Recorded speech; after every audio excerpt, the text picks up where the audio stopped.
Дорогі українці, українки. Dear Ukrainians, today I continued our diplomatic marathon, the marathon of preparations for the Global Peace Summit, a gathering of many leaders aimed at implementing the peace formula that can force Russia into a just peace. Today I spoke with the leaders of Romania, Angola and Iraq. I invited them to the summit and informed them about the work already done for the organization of the summit and its efficiency. The UN Charter unites all the nations, and all the states are equally interested in ensuring that the goals and principles of the UN Charter are truly a working tool for maintaining peace, in them being effective. In addition, I discussed with the President of Romania our cooperation on security and stability in our region and the entire Europe, in particular the defense cooperation between Ukraine and Romania. I thanked him for preparing a new defense package for our warriors. I discussed with the President of Angola the possibilities of our bilateral cooperation, and I invited Mr. President to visit Ukraine. I also spoke with the Prime Minister of Iraq about the relations between our countries, about our common need, the need for maximum stability in the world. It is very important, among other things, that our export sea corridor works, and that Ukrainian food reaches the world market and prevents fatal shortages. This contributes to the stability of the Gulf region and many other parts of the world. We will continue this work, increasing as much as possible in the face of the full-scale terrorist threat from Russia, our Ukrainian contribution to global food security. And this is also our own economic security, Ukrainian exports, Ukrainian revenues, and Ukrainian employment in many industries. I also spoke today with the President of Azerbaijan about the situation in the energy sector in our country and about cooperation between our countries in this field. I also met with the Minister of Foreign Affairs of Germany. I thanked her for all the support provided.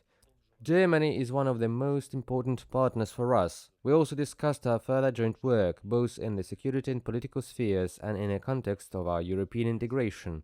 I am grateful to Germany for understanding the importance of achieving a real result in June, the actual start of negotiations on Ukraine's accession to the European Union. Now everything is combined to the maximum possible extent. Security issues, our defense capabilities, not only those of Ukraine but of the entire Europe, as well as diplomatic work and economic sustainability for Ukraine. Every new connection of Ukraine with the world, every strengthened communication and cooperation means additional opportunities for all of us who protect the lives of our people, our cities and communities, to ensure the strength of our army and to bring real peace closer. I received detailed reports from the Minister of Defense Umerov and the Chief of the General Staff Barhylevych on the situation on the front line and on ensuring our defense. The Commander-in-Chief Syrskyi also delivered a report. The day before there was a regular Ramstein format meeting. Today there was a report on the work of our needs. First of all, it is air defense, armored vehicles and shells.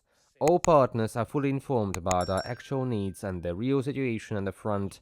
I am grateful to each state, each leader, all the partners, ministers of defense and chiefs of staff who are truly ready to help and fulfill the promises made. The whole content of the communication with the partners should be reflected in the content of a real combat work of our warriors, the means of destruction that are needed at the front right now, in these weeks, not somewhere in the summer. The situation in the Pokrovsk direction and other Donetsk directions, Kramatorsk and Kurakhova, remains extremely difficult now. It is where most of the combat is taking place. The Kharkiv region, our forces are destroying the occupier, and the results are tangible.